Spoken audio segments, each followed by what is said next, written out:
And let's start with Om chanting.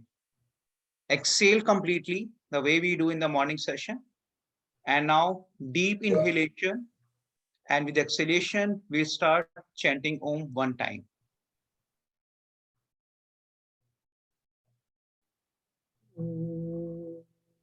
Om.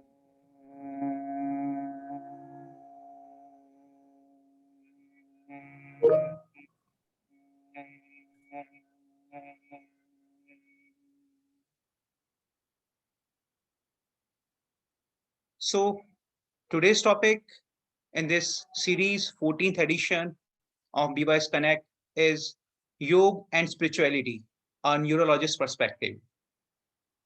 And today's topic will be covered by senior neurologist with Aster Clinics Discovery Garden, Dr. Vishal Pawar. Dr. Vishal completed his MBBS, DNB Medicine, and DNB Neurology from India. And after 4 years of initial practice in India, he is currently working with Aster Specialty Clinic Discovery Gardens, Dubai for last 5 years. Dr. Vishal has been awarded specialty certificate examination in neurology by Royal College of Physicians, UK, May 2017. His areas of interest in neurology are vertigo and headache disorders. He's actively involved in care. I would request all to please keep on mute. Thank you. Doctor is actively involved in care, academics, and research in the field of neurology from last 10 years. And doctor is also on his spiritual journey side by side. So his spiritual journey started almost 12 years back, starting with Brahma Kumari's Art of Living. He is a regular practitioner of Shambhi Mahamudra. And recently, for last 3 to 4 months, he is a very active sadhak of Bharti Yoga Sansthan, Dubai in Gardens. Today's topic is very relevant in present times when people are struggling with various byproducts of this pandemic, including neurological issues, thanks to change in lifestyle, working from home, online coaching, and everything. So without taking much of your time, I would request Dr. Vishal to enlighten us on the topic, mainly covering 3 parts: connection between neurology and spirituality, common neurological, and his own spiritual journey. Dr. Vishal, over to you. Namaskaram, everyone. Thank you, Vaibhavji, for the kind introduction. And thank you, Bharti Yoga Sansthan, for giving me this opportunity to talk today. So is my screen visible and audio is clear? Yeah, we can see this. Yeah. Yes. So as Vaibhavji told, I will touch upon neurological basis of spirituality, some common neurological disorders, and my own spiritual experience. So I will begin with this Sanskrit shlok, like Mukam karoti vachalam pangum langayate girim. It means that even with the grace of a guru and a teacher, even a dumb person can become a speaker. So here I am in front of you because of grace of various gurus like Sister Shivani, like Sri Ravi Shankar, Sadguru, and I'm a sadhak from last 3 months in Bharti Yoga Sansthan. Now I'm going to talk on neurology and connection between neurology and spirituality. So I have observed a recent trend in last 7-8 years that all the neurological associations I'm attending conferences, they have included spirituality as a subsection. And even in Indian Academy of Neurology, there is one subsection that is contemplative section. And routinely they call spiritual figures and in the conferences. And even in American Academy of Neurology in recently in 2021 conference, there was a talk on spiritual health. Becoming a very integral aspect of our life, and even the neurosciences is actively involved in research in spirituality. Now coming to the functional organization of nervous system. The nervous system is broadly divided into two parts, central nervous system and peripheral nervous system. As the name indicates, the central nervous system means which is centrally located in the center of the body, that is brain and spinal cord. And the peripheral nervous system constitutes the peripherally located part of the nervous system, that is peripheral nerves and the nerves which take care of functions of the head. It is called cranial nerves. So basically, the nervous system is organized in two ways. It has voluntary function, like whatever we are doing, I'm talking, I'm moving my hands. All these voluntary functions are controlled by various centers in the brain. As well as there is another aspect of nervous system, that is involuntary nervous system. So the involuntary nervous system has two components, that is sympathetic nervous system and the parasympathetic nervous system. The sympathetic nervous system is mainly required for fight or flight reaction, and the parasympathetic nervous system is required for sleep, healing, and building, and various repair processes in the body. And it is very important to have the balance between these two systems, that is sympathetic and parasympathetic. The balance is very important in our life. So this is how various organs are controlled. The internal organs are controlled by the autonomic nervous system or involuntary nervous system. Now coming to human brain, has 100 billion neurons, and each neuron is connected to 10,000 other neurons. So sitting on your head is a very complex structure in the universe, and even though it has it amounts to 2% of our body weight, it consumes 20 to 30% of calories. So it is very high energy dependent system, which requires a continuous flow of glucose and oxygen to function properly. So there are a lot of, I read some papers which mention the analogy between the brain cells and the universe. And there are a lot of structures, a lot of things which are similar between the universe and the cells. There are 100 billion galaxies in the universe, and there are 70 billion neurons in the brain. Both are very complex. They both have very complex web and network, and both have 70% around, more than that in case of universe, dark energy, that is space in case of new universe, and in case of brain, it is water which is there. Now coming to broadly the functions of brain, the frontal lobe, the brain is divided into various parts. That is frontal lobe, which is very important for thinking, planning, executive functions, speaking, memory, and movement. The voluntary movements are controlled by the frontal lobe. The parietal lobe is a seat of language, the language and the visuospatial orientation, the touch, the various sensory modalities are controlled by parietal lobe. The occipital lobe is required for vision, cerebellum, which is required for balance and coordination. The brainstem is required for the basic vital functions, that is breathing, heart rate, and temperature. And the temporal lobe, the memory is stored in the temporal lobe, as well as we need it for hearing, learning function, and the feelings. So brain is a function, brain is an organ. If we don't use it, we lose it. It's very important to use it regularly and increase the consciousness of the brain. And there are various methods, yogic ways by which we can increase the consciousness.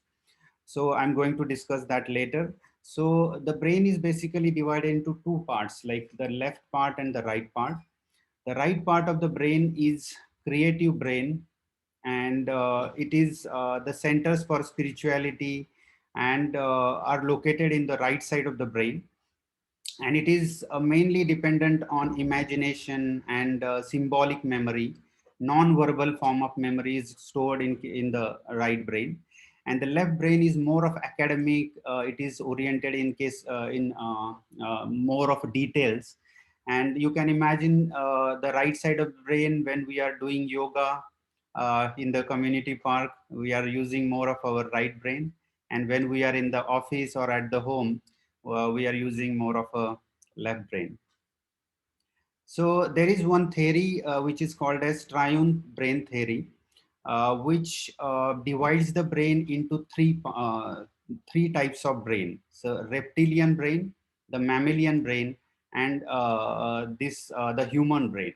So what is the difference between these types of brain? The basically in reptiles, if you just think of a lizard, so in case of lizard, it is mainly it is dependent on brainstem and cerebellum, and mainly the vital functions are working, uh, but there are no emotions and there are no higher cortical functions. And so there are most of the reflexes are automatic reflexes. They have fixed set of responses. If you see each animal which is fitting into this reptilian brain, they have a fixed set of responses, like birth, the reproduction, and the like whatever survival process they are carrying out. There is a fixed bottom line and fixed upper line. But in case of mammalian brain, there is addition of emotional component, memories and habits. Just imagine a dog. In case of dog, the dog can get angry, starts barking, or he can become loving and he can play with us. So that the emotional component is there in case of dogs, and the it is little higher centers are there as compared to the reptilian brain. Now, coming to the human brain, we have a large neocortex. Neocortex is a new cortex which is evolutionarily it has we are blessed with this neocortex, and that's why we have higher cortical functions, that is language, abstract thought, imagination, consciousness. We can consciously change our reflexes, and that's why we are dominating in the world. Why we are dominating all the animal species is because of presence of this neocortex and the higher cortical functions. Now, coming to the difference between this human beings and animals, we have this neocortex, which is a seat of thinking and emotions. But animals, the basic instinct, the survival is there. But because we have got this huge cortex, it comes with additional responsibility to maintain balance and clarity. So if our stomach is empty, we have one problem, but once stomach becomes full, the mind starts thinking and it creates so many thoughts, and there are hundreds of problems start. But in case of animals, the stomach full, there is no problem. That's it. Like that, they have only uh, food and survival. That is the only issues in front of them. And as I have told, they have fixed bottom line and fixed upper line. But in case of human beings, there is no upper line because of the presence of a huge neocortical area. And we can explore various dimensions of this cortex, and we can master various arts and skills. So humans are only called as beings because we can decide how we can be. But animals, they have a fixed set of things they can go through. But in case of human beings, we can consciously decide how we can be. We can change our personality, we can change our thought process, we can change our physicality.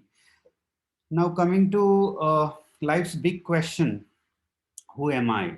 This is one of the slide from one of my neurology colleague from Aurangabad, from Maharashtra, Dr. Makran. And this question, most of the great people who have asked themselves, and that's how they transformed their life, and that's how they could do something really different in the world, like Mahatma Gandhi, Martin Luther King. So many of these great people, they ask the question to themselves that who am I? So usual answers for this question is I'm a human being, I'm a soul, or we can tell about various labels. I'm male, I'm father, I'm husband, I'm neurologist, I'm a doctor. But these are labels. So let us see what are the let us explore this answer. Like in our human body, we have various organs like eyes, tooth, lungs. Let us take an example of tooth. So whenever we undergo a procedure of dental extraction, the tooth is removed. The tooth, which was a part of us, it was part of our body. Once it is removed, it is no more a part of us. And then we can say that this tooth is mine, but I'm not the tooth.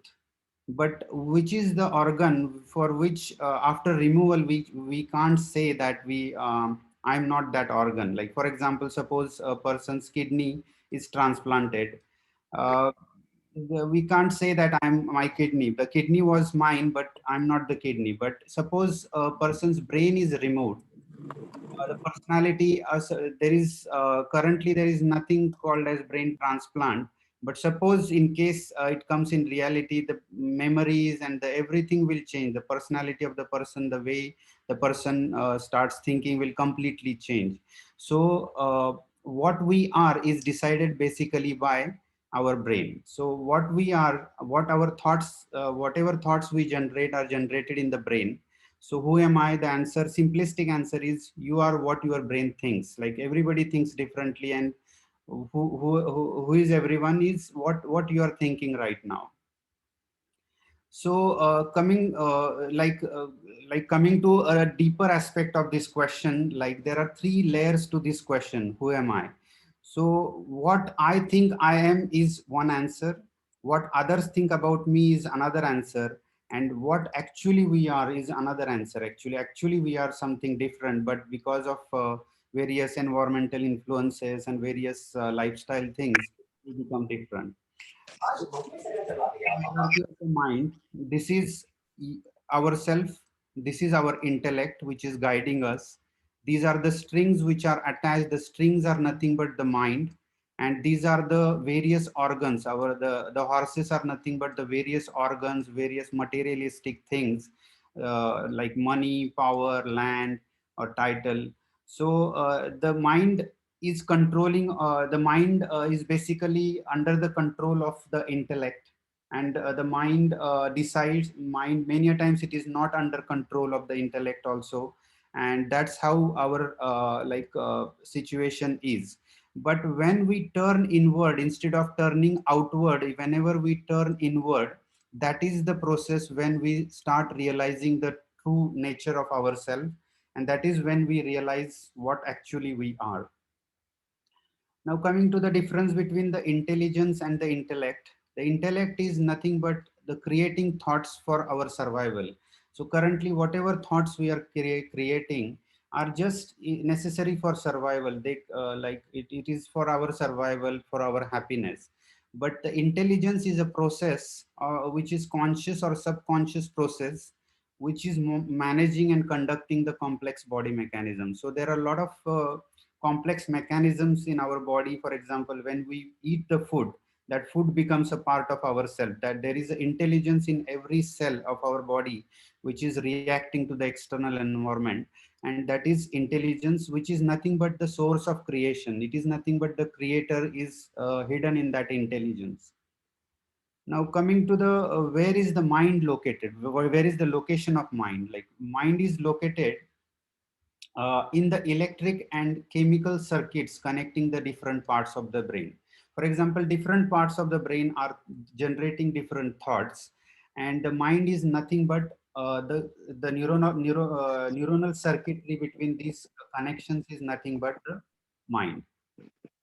Now, mind creates two types of thoughts. Like one is, what is difference between thoughts and emotions? So basically, the thoughts are nothing but dry. But emotions are juicy. For example, the thought like I want to have food or I want to go office, these are just dry thoughts. But even suppose these dry thoughts are creating anxiety or fear or panic in someone, then we call it anxiety. But emotions are juicy, the thoughts are when they are associated with some feeling, they become emotions. And emotions can be positive or negative emotions. For example, I have to go for shopping with my wife is a it is an emotional thing. And meeting with my boss, so it creates some feelings, and then the thought becomes emotions. Essentially both are same thing. And usually the emotions lead in the heart rate or increase sympathetic activation. So brain is Teflon for positive emotions. Whenever positive emotions are generated, it causes activation of parasympathetic nervous system, and it is a Teflon. It doesn't attach positive emotions much, but it is a Velcro for negative emotions. Like the negative feelings get attached easily and it causes activation of sympathetic nervous system. So if you see, the cause of conflict many a times is, I have done so many things for you, but you forgot all those things, because brain the naturally is trained to forget the positive things, and naturally the negative memories stick to the brain. And why this happen, why this phenomenon happens is, just imagine this. This suppose this lion is chasing this deer, and the this particular incident the deer will never forget. This is a kind of negative emotion which is strongly gets fed inside the brain of the deer. And whenever, even if it is enjoying life, it is grazing, it will not forget, it will still be fearful about that particular emotion. So that's how it is. Like, our brain is Velcro for negative emotions and Teflon for positive ones. So we have to consciously train our brain. The human beings are only a creature on this planet who can consciously overdrive these negative emotions and consciously create positive emotions. And that's why the cause of conflict is mainly because of this reason. As I've told it, human brain has a capacity to overdrive, and remembering positive things and forgetting negative is the key to the happiness. And there are, of course, techniques to do that. Like, there are many kriyas and yoga. There are various forms of yoga which can help to overdrive these negative emotions. Now, another question is, do you think with your head or heart? It's a common thing. It is a film industry driven thing. We think of from the heart, but actually speaking, heart is an organ for pumping blood to all the parts. There are no neurons in the heart for thinking. Brain is the only organ which thinks, and the thoughts which generate feeling, that is emotions, and it causes activation of the sympathetic system. It increases the heart rate and blood pressure. Then we think that, oh, these are my emotions and this is how I'm thinking from the heart. But actually, thoughts, whether it is a thought or whether it is emotion, it is generated in the brain. So how the thoughts are generated? There are three key components for the generation of thoughts: our past experiences, our underlying belief system, past experiences with some person, our underlying belief system. The past experience can be same with other person, but the underlying belief system will decide what nature of thoughts are generated. And the information which we receive about about the person or about anything, that decides what thoughts are generated in our mind. So thoughts, if there are certain thoughts which create feelings, that is emotions, and then it leads to some action, and the repetitive action in a pattern decides habits of a particular person. A bunch of habits decides the personality of the person, and that overall personality, when goes into the outside world, then it creates the destiny of that person. So basically, destiny is created by the thought. So if we train our brain to generate good thoughts, then we can change the destiny. Now, coming to how do neurons communicate with each other? Like, what are the means of communication between the neurons? So the neurons communicate with each other with the help of various chemicals. That is, adrenaline, which is required in fight or flight reaction. Noradrenaline is required for concentration. Dopamine is required for pleasure. Serotonin is very important for the mood. In patients with depression, the serotonin level goes down. In patients with Parkinson's, the level of dopamine goes down. Therefore, the emotional expressions, they reduce in patients with Parkinson. Calming down is dependent on the GABA neurons. The acetylcholine is very important for the memory. In patients with dementia, the acetylcholine level goes down. Even the glutamate level goes down in patients with Alzheimer's dementia. And endorphins are very important endogenous painkillers. Actually, endorphins are released during exercise and yoga, and it is important for, you might have noticed, when you start exercising, you start feeling euphoric, like I'm doing something great, and that is generated because of the endorphins which are secreted because of exercise.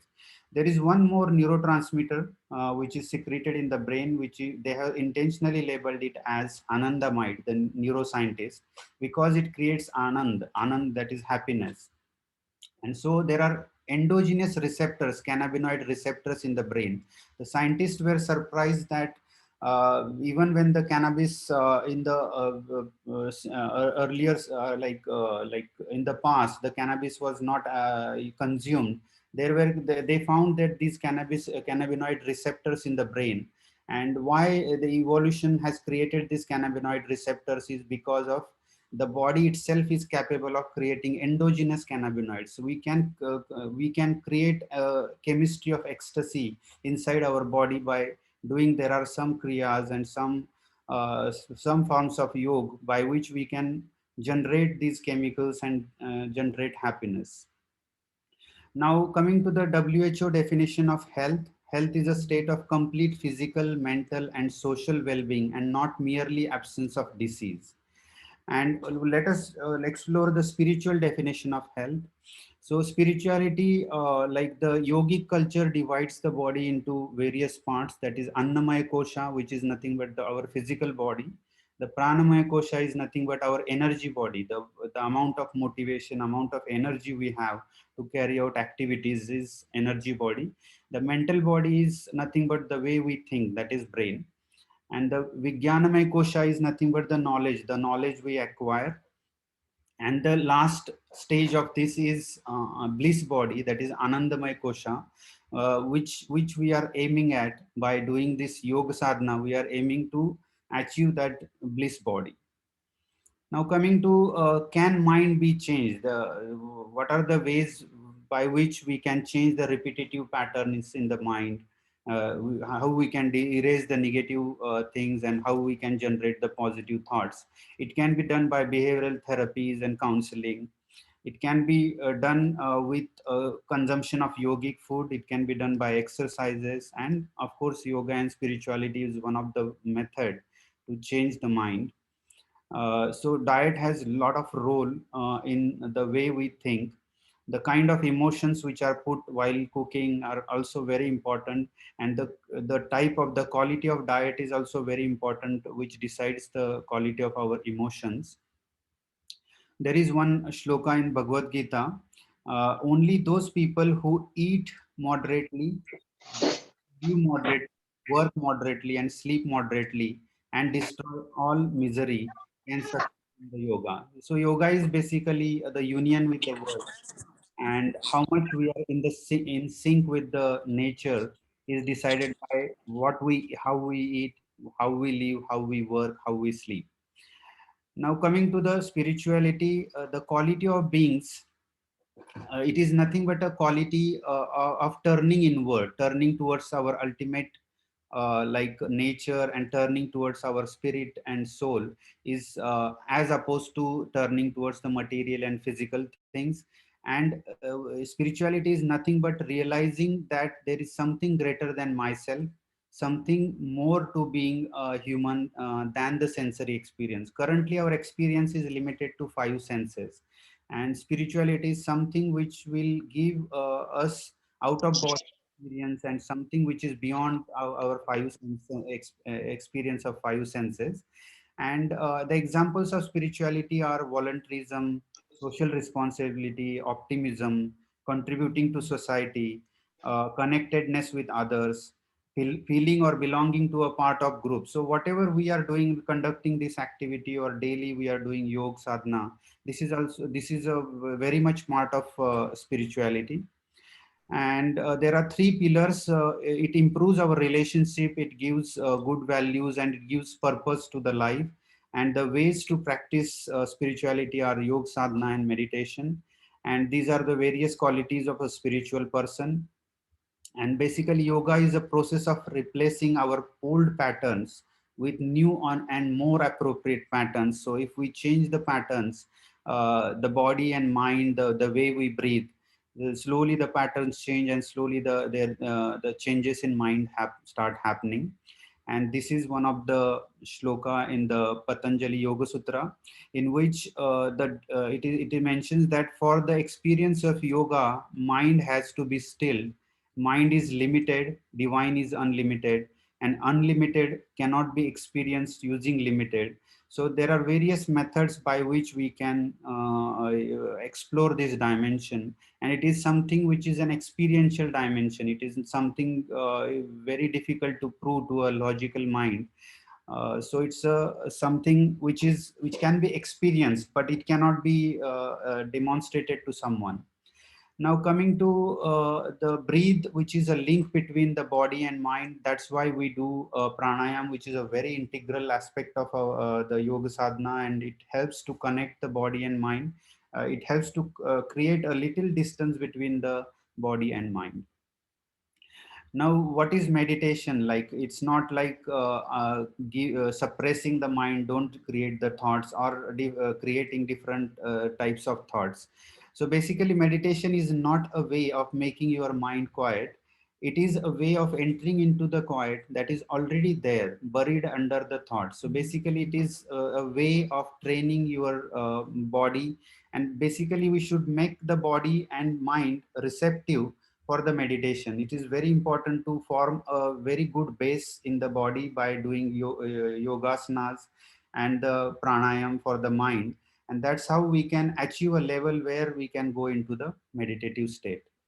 Now, let us come to what happens to brain during meditation. Like meditation, what happens is there are various areas in the brain which are activated. There are some areas which are activated, and there are some areas where the activity goes down. Especially the frontal cortex is very important for the meditation. There is increase in the activity. We are aware of the awareness and attention increases. It is focused towards our mind, and there is decrease in activity at the same time. By there is a reduction of the number of thoughts which are produced in the brain. So basically, there are various areas. For example, in meditative state, we observe that we lose orientation to the surrounding. What is the time, where we are sitting? There are some moments where we feel that we are not oriented with our time and space. So that's how the meditation is. And in the meditation there are various things which happen in the brain which are studied by scientists, and these are the PET scans which are done before and after meditation. And there are a lot of changes in the blood supply and metabolism happen in the brain during and after the meditation. And there are studies of EEG which are done before and after meditation. It induces a lot of delta waves, which are slow waves in the brain. And I will tell you about these waves. So the gamma waves are normally produced when we are actively involved in something, like actively we are involved in some work. It produces gamma waves. When we are busy and busy in doing activities, we generate beta activity in the brain. When we close our eyes but we are awake, alpha activity is generated. And during drowsiness, theta, and during deep meditative state or sleep, the delta waves are generated. So the Adi Yogi, the originator of yoga, uh, he was uh, he was seen in Himalayas. There were two states in which he was found. One was either in absolute stillness, that is either in this stage of delta waves, that is absolute stillness, or he was dancing with ecstasy. He was intensely dancing, that is he was fully focused and fully attentive. And he was found in like the now we can correlate these things by doing EEGs, that these are the two stages of mind. And he's the originator of yoga. And there are seven sages. There is a story where to whom he taught these 112 methods of yogic practices, out of which there are 84 kriyas. And there are seven traditional forms of yoga, that is Raj Yoga, which is nothing but yoga of mind. Yoga of action is Karma Yoga. Yoga of knowledge is Gyan Yoga. Bhakti Yoga, Mantra Yoga, Tantra Yoga, and Hatha Yoga, which is a physical form of yoga, that is yoga of balance, and in which there are asanas, mudras, and pranayam. So, and if you go and look into the various chapters of Bhagavad Gita, you will notice that the chapter 1 and 6 is dedicated to Karma Yoga, 7 to 12 is dedicated to Bhakti Yoga, and 13 to 18 is related to the knowledge, the Gyan Yoga. And there are various types of Hatha Yogas. We regularly listen in our class the teachings of Ankurji. He tells us about the Ashtanga Yoga. There are 8 limbs of the yoga, and these are the various limbs, that is Yam, Niyam, Asanas, Pranayam, Pratyahara, Dharana, and Dhyana, and Samadhi.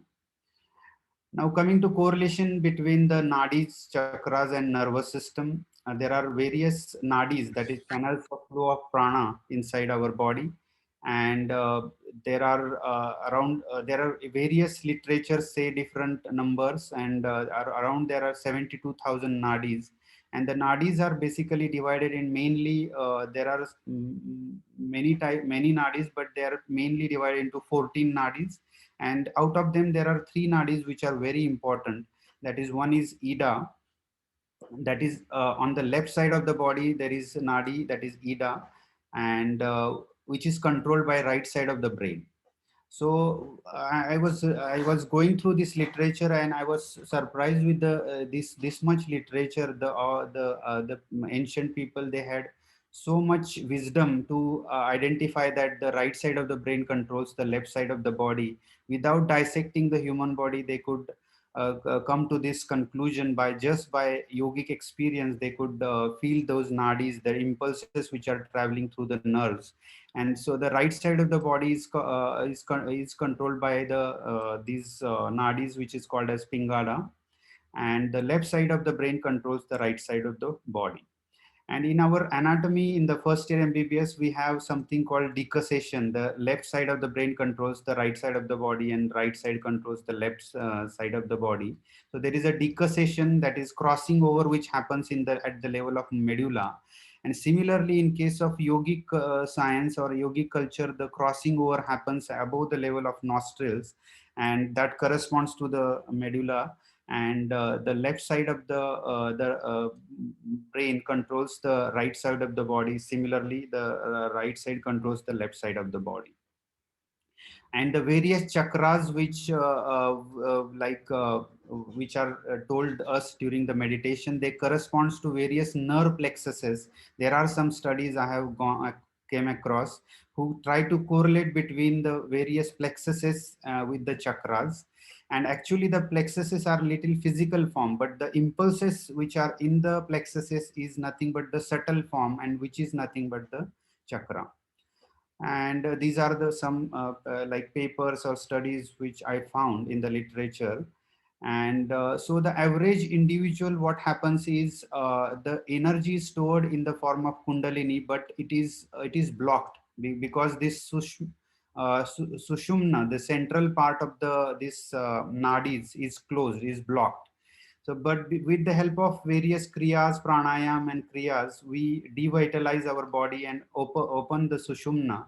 And that's how there is arousal and ascent of the latent kundalini energy, and it causes liberation from all the miseries, bondages of time, space, and causation. So in general, if we look at our how much brain we use consciously, we use less than 10% of the brain. Most of our activities are happening subconsciously or unconsciously. So basically the yoga, meditation and asanas increase our level of consciousness and awareness. And if we do the same activity with awareness, what a person can do in 60 years of lifetime, if we raise our consciousness to a large extent, we can do the same activities in lesser amount of time. So that's the importance of yogic sadhana. Now coming to the second aspect of my talk, that is common. Actually, there was so much literature I came across for preparation of this lecture, and I was literally there were so many slides which I deleted, and that's why I reduced my second and third part. So I'm just going to cover only few symptoms, and maybe in future I will be happy to share the other symptoms. Uh, like these are the common neurological symptoms which I see in the OPD, my neurological OPD, that is headache, the most common cause being the migraine. I run a dedicated clinic, so dizziness is a very common neurological symptom. Another disease which can affect the brain is paralysis because of stroke.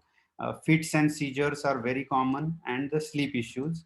And of course, we are aware that we have like the very common symptom is a neck pain and low back pain causing irritation of the nerves, and it can lead to even leg pain, radiating, shooting type of pain in the legs. And tingling numbness is also a very common symptom in neurology OPD. So I will just cover few of these symptoms and disorders. If someone is suffering from recurrent attacks of headache, which are either one-sided or both-sided, and it is a throbbing kind of pain, like pulsating kind of pain associated with nausea, vomiting, irritation of light, irritation of sounds during the headache, and it is associated even with episodes of dizziness, unsteadiness during headache or apart from headache. If it is associated with blurring of vision, flashes of light before the headache, then the diagnosis could be migraine. Migraine is a very common disorder which can lead to headache as well as the dizziness. And incidentally, this is June is a month of migraine awareness, and International Headache Society celebrates June month as a month of migraine awareness. And I'm very happy to share the thoughts about this very common entity that is migraine. Coming to the causes of migraine, there are three types of factors. In general, these are the three factors which are related to any disease: our genetic makeup, the environmental factors, and the lifestyle related factors decide any disease for that matter. But it is specifically true for migraine. The genetic factors are not in our hand. The environmental factors to a large extent are not in our hand. But what is in our hand is we can control our lifestyle triggers so that we can take care of migraine. So this is one small study which I conducted in my clinic in last January to March. In 3 months, I conducted this study, and I found that these are the common lifestyle triggers which are seen in patients with migraine. That is excess thoughts, emotional stress, skipping the meals. If the meal time is not regular, if the meals are skipped, the breakfast is skipped, or the meals are not taken in the set pattern, whatever pattern a person has set for his meals, if he or she doesn't take meal in the same time, it can lead to headache. Bright lights and loud noise are a common trigger. Strong smell perfumes is one of the trigger. Excessive use of electronic device is a very common trigger for migraine. Exposure to sun, less sleep or excess sleep, physical exertion, excessive physical activity, stressful travel conditions. Then another common trigger is direct blow of fan or AC. And many patients I see that they have this trigger and they consider this as sinusitis. They suffer from recurrent episodes of sinusitis, and it becomes very difficult to convince that it is actually migraine. The direct blow of fan or AC can trigger headache, and it is a type of migraine. If there is associated fever, nasal discharge, it could be sinusitis. But if there is no fever, no nasal discharge, most likely it is a migraine.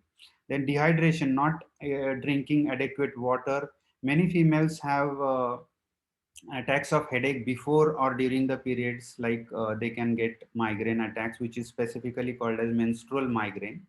Weather changes can trigger migraine. There are certain food items which can trigger migraine, especially the food which is associated with a lot of preservatives and chemicals can trigger migraine attacks, and air pollution can also trigger migraine. So if we take care of these lifestyle triggers, then it is we can, to a large extent, we can prevent migraine. So lifestyle modification is an integral part of treatment of migraine. And those who have mild to moderate migraine, to a large extent they can control migraine. And those who have severe migraine episode, despite of the lifestyle modification, if there are 4 attacks in a month, then these patients might require treatment. There are very effective medications for prevent migraine, which are not painkillers, which can be taken on a daily basis, which can prevent the attacks of migraine. And of course, whenever it happens, the treatment of ongoing headache is needed.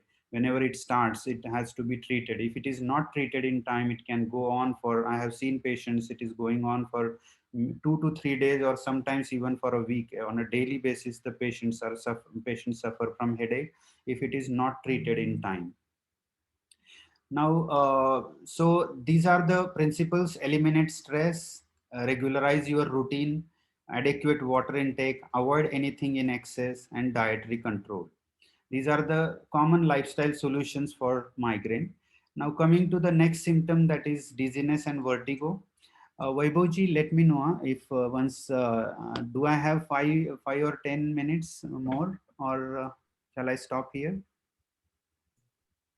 If you can briefly, within next 5 minutes, that would be great. Yeah. So dizziness and vertigo, I already spoke in the like our during our gathering, and basically in dizziness and giddiness, the most common again cause of dizziness and giddiness worldwide is migraine. It can trigger dizziness, and very few people are aware that migraine can trigger dizziness. And the another condition is because of formation of crystals. This is my registry of around 1300 patients.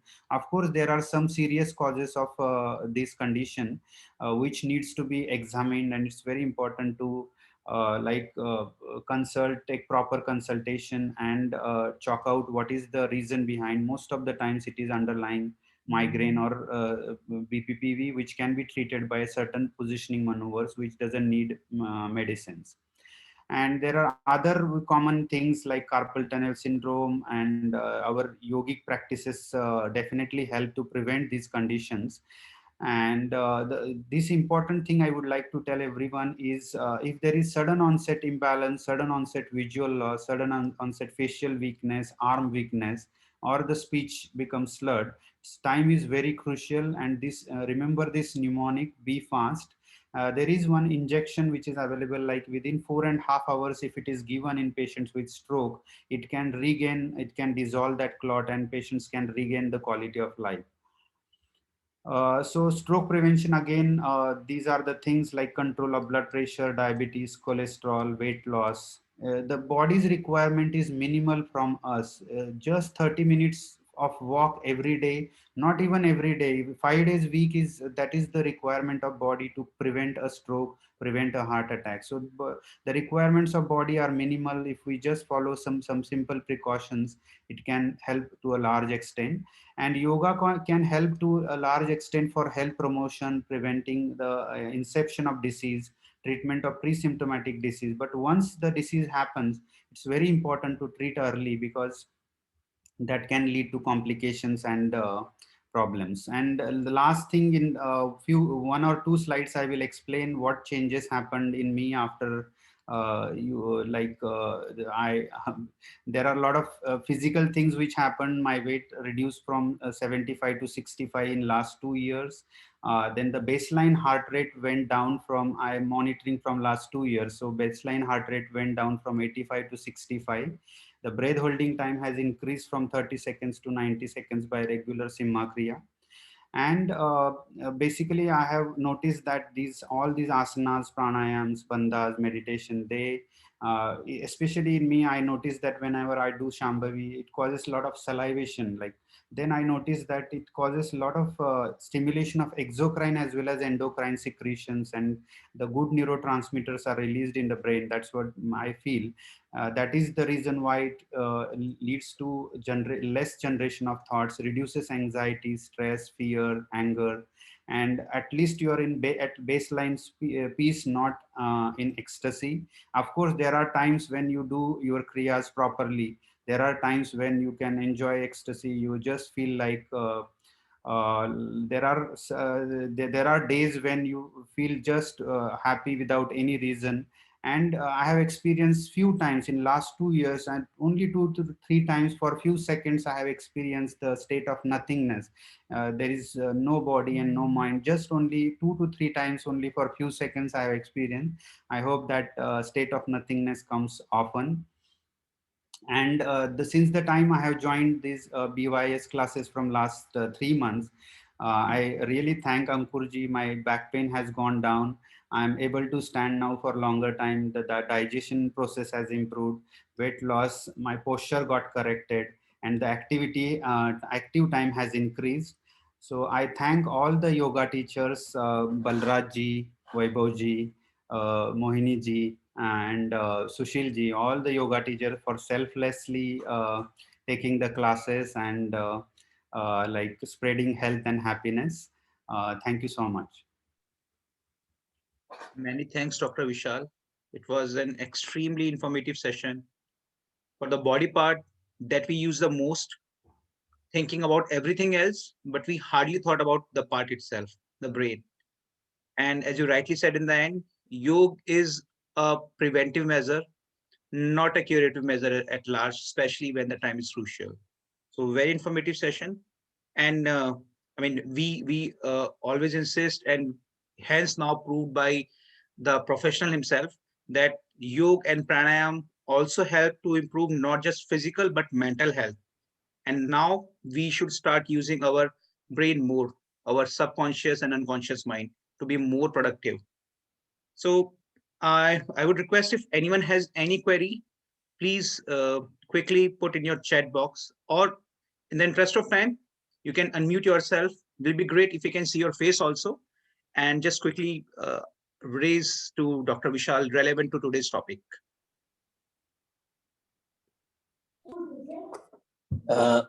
Vishalji, this is Ankur. Can you just touch upon a little bit more on a dizziness? Because, some people, when they do the backward stretching, like when they do the Ustrasana, when they do the basically Surya Namaskara as second posture, where we turn our hands back basically and take our head back as well, few people complain that they feel the dizziness. So just for the larger audience interest, what can be the reasons? It will be great to know. So just quickly, if you can explain, and basically what do you recommend, whether a proper diagnosis is recommended or some exercises, stretches straight away can be done. Can you just briefly tell about that? Yeah, as far as dizziness is concerned, we divide dizziness into four types. The first type of dizziness is like feeling of blackout or lightheadedness. That can happen because of less like flow of blood to the brain. And recently, we had one one of our sadhak. He was doing this extension of neck, and he had dizziness, and he lost his consciousness. And even I have seen a similar patient 15 days ago. He was stretching and he had dizziness. So there are sensors for like regularization of our blood pressure and heart rate, which are located in the neck. So that can also sometimes, because of excess stretching, it can, some people are sensitive, not everyone is sensitive. So it's very important to go into the history whether it is that type of dizziness. The second type of dizziness which we have discussed is the balance control system is located in our inner ear. So basically, whenever we move our head, the fluid inside the balance control system moves, and that gives us a sense of orientation in the space and orientation how our neck is turning. So if there is formation of crystals in this system, which is a most common, one of the most common cause of dizziness, especially when they bend their neck, it is anterior canal which can get affected, and it can lead to that condition. So, and the third common cause is vestibular migraine. So it's very important to go in the detailed history. When a patient comes with dizziness, I normally ask around 75 to 100 questions. I have questionnaires, and I go into a very detailed evaluation, and then we have to come to a diagnosis, because see, this is something little complex. Every symptom, in any symptom can be a manifestation of many diseases, and one disease can manifest with many symptoms. So history is a very crucial part of diagnosis of any disease, and these are the common causes which I have mentioned. Yeah. Okay, so you recommend that rather than going into the stretches, we analyze basically what's the reason behind this particular, basically say reason for the dizziness. With the proper diagnosis, it can be better cured, right? Exactly. Yeah. I will like to add, sorry, my video is off. This is Balraj here with you.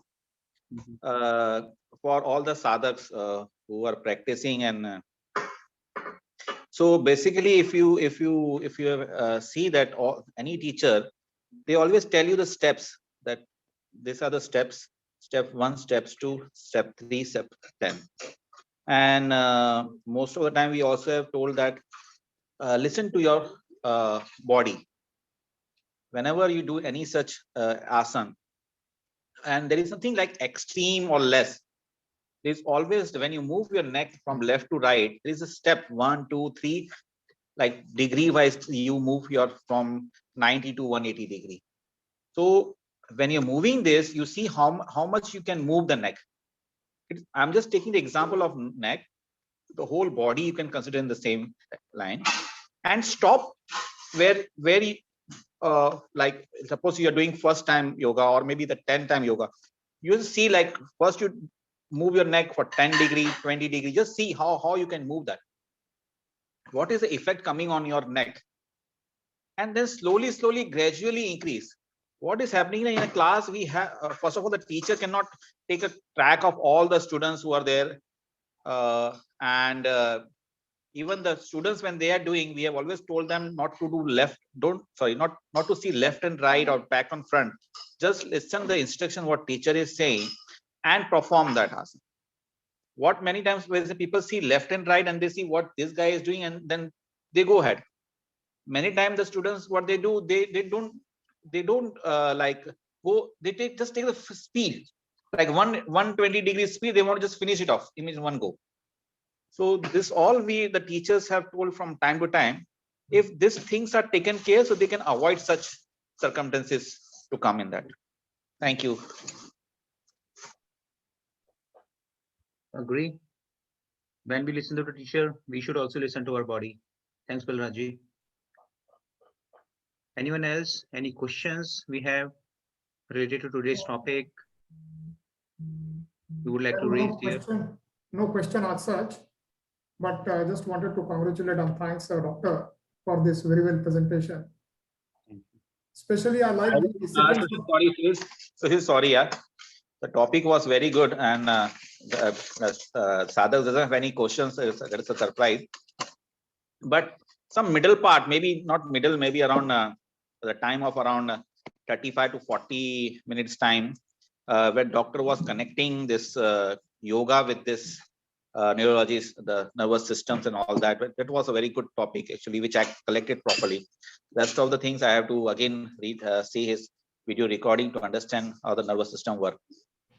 So I hope like student go through the video again and see how the yoga asana. Doctor also very particularly said that pranayam and then meditation, how these three things all together make a package to make these things better. Absolutely. I think a lot of focus with respect to how the basic thing thoughts would lead to kind of a destiny. I think that the flow and the spirituality aspects, and especially I think the connection to the meditation, right? How it is going to help. That was pretty useful. And I think the similar to what Balraj said, I think the evidences and the study outcomes you've shown, and especially the ancient times, how the Sushman, how the nadis are connected from a medical perspective as well, and how it is helping towards the spirituality. I think that really gives much more confidence, I believe, for many who don't believe too much in chakras and those kind of things. So that was pretty nice. Thank you so much for the detailed study and explanation, doctor. Thank you. Yeah. Just only last thing I want to share, which is Patanjali Yoga Sutra, second sutra, which I always tell to the sadhaks, it is Yogaha Chitta Vritti Nirodha. What does it mean is that the fluctuations of your mind will not be there when you do yoga. When you close your eyes, sensory organs are detached or disconnected. Your mind is with yourself, which helps you to achieve Chitta Vritti Nirodha. So that is the reason that in, I think, every center, BYS, nowadays BYS Dubai, really basically advises all the sadhaks to perform pranayama and meditation regularly without fail. So I think, and as you have, Vishalji, you have said very nicely, you have related basically the modern, I would say, science with our ancient science very, very effectively. So the message is very clear. Continue practicing yoga and pranayama every day without interruption, and be healthy. Avoid a lot of issues, which is mainly due to stress or other issues, basically. In nutshell, basically, again, Patanjali has said, tada drashtatu swarupe avasthanam, means that you will only meet your true nature once your fluctuations of your mind goes away. And pranayama and meditation is the most important tool to achieve that. So please keep practicing. Thank you very much, Dr. Vishal. Kartika Balu has a question, I think. Kartika, please go ahead and mute yourself. It's not actually a question. I have the dizziness problem, so I just wanted to give my experience input. So I used to have this problem, but I loved yoga so much, I simply wanted to continue. So I figured out some ways myself. One is like first, like dehydration is a big issue because for me, I really feel that if I'm not like monitoring my water intake and I'm in a rush, I'm just focusing on yogasana, that time this dizziness comes very easily. So having few sips of water in between the sessions helps me, do this without that dizziness happening. And another thing that helps me is breathing in deeply into my tummy. When I do only chest deep breathing, it kinds of, again, sense of that headache, dizziness cycle. So breathing in and out while deeply doing that into the tummy, it helps me. And another thing, like Balraj so rightly said, the slow movement. The jerking fast movements also kind of puts me in that dizziness. I have basically like my range is low in BP. So that's why I'm more prone. So all these 3 tips helps. Like drinking water, tummy breathing, and slow movement. Yeah. Thank you so much for sharing your experience. And Yes, yours also, doctor. It was like really nice talk. yeah, and there are a lot of myths about this dizziness and vertigo. And there are a majority of these forms of dizziness and vertigo actually doesn't need restriction of activity. The more you do exercises, actually it can settle. And there are some types of dizziness which needs restriction of activity in acute stage. So it's very important to come to a diagnosis. If we know the diagnosis, then we know that, okay, it is due to vestibular migraine. You safely do exercises repeatedly. If you do, even if you feel dizziness, the brain will habituate. Unless the brain will come to know that feeling of dizziness in that position, it will not correct it. Brain is like mother. When the baby is crying, the mother will go and address the issues of the baby. Similarly, the brain will address the issues of the dizziness only when it comes to know. But it depends on the cause. We have to find out the root cause and then treat that particular cause. According to the disease, the instructions are different for different patients. Thank you, Doctor. Just one last question here from Abhishek. Abhishek is asking, is there any specific asana for carpal tunnel? Yeah. So for carpal tunnel, apart from like asanas, the most important thing is avoiding usage of these mobile phones. Basically because of excessive usage of mobile phones, and while typing, now if you have a habit of keeping this like wrist in a extended position or a flexed, that can lead to carpal tunnel. Try to use your wrist in neutral position. That is very healthy for the carpal tunnel. And second is the stretches which our yoga instructors tell us, like these stretches which they tell us, these are very useful for carpal tunnel. Thank you, doctor. Yeah. Thank you, Dr. Vishal. If anyone has got any other questions, you are welcome to morning yoga session gardens. Dr. Vishal is a regular sadhak there. So most welcome. And after the session, you can join him and have your queries resolved. Thank you so much, Dr. Vishal, again for the useful session. Yes, Sushil, you want to say something? Okay, so let's end the session with Om chanting once again. Deep inhalation. Thank